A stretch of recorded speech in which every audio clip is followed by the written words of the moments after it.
Hi, I'm Heloisa Soares. I am a GI, medical oncologist and neuroendocrine tumor expert at the Huntsman Cancer Institute in the University of Utah.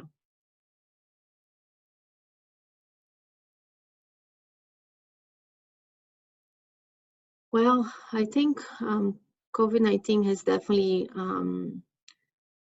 pushed our limits in terms of creativity and brainstorming to provide cancer care in a safe manner.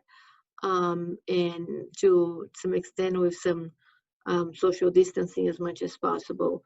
So that has definitely opened my eyes to many issues, particularly like how can we provide cancer care virtually, right? And we are doing that. I think also has unfortunately pushed our limits in terms of providing compassion care and end of life conversations and discussions virtually or with some social distancing. And that part definitely has been one of the hardest for me. So this has changed the way that we treat patients tremendously. I'll say we're still delivering the care and the right care, but it has been much more challenging. And hopefully, in terms of what to expect in the future, hopefully we'll be able to have options and vaccines in the near future that will help us for us not to be in the same situation 1 to 2 years from now.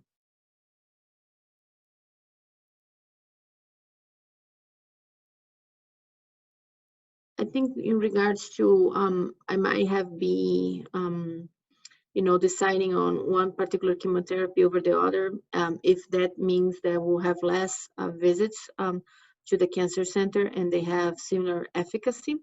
So that has changed. For example, I can give example. I used to use a lot of full fox with the infusion of 5-FU, but certainly now I'm using much more Zolox with capecitabine because they will have a bigger interval in terms of chemotherapy cycles. So definitely I'm changing my practice on that.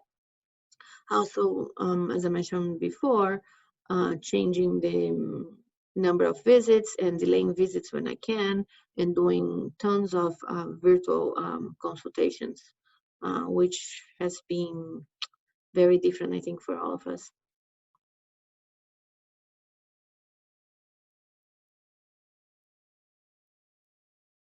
I think we as a cancer center are doing an amazing job in providing supporting tools and mechanisms of coping. I'm also, making sure that when I'm talking to my patients, I'm addressing all the questions that they have about COVID-19 and discussing um, their own situation. For example, if they live in a household with an extended family, how they can protect themselves if some of their family members have to work and are even working in an environment that can bring some risk to the family. So taking the time to understand the dynamics of the patient and the patient family situation, living situation, is certainly something that I'm paying a lot of attention in terms of helping them to cope with that and discussing strategies. Let's talk about how you can order your groceries online rather than you going to the grocery store. So I can say that probably 10 minutes of my consultations now for my patients are really everyday issues related to COVID-19.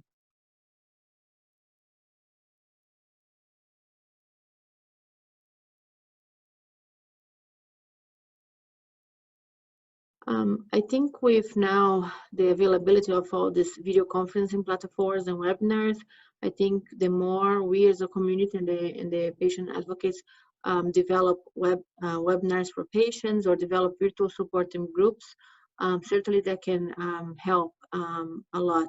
Everybody needs to have some sort of coping mechanism, and I think supportive groups virtually are a very good way to provide that to our patients, and not to the patients, but also to the caregivers. So we are here trying to help our local community with that. And I know there's a very good and organizations nationally that are working on that to provide excellent support to our patients.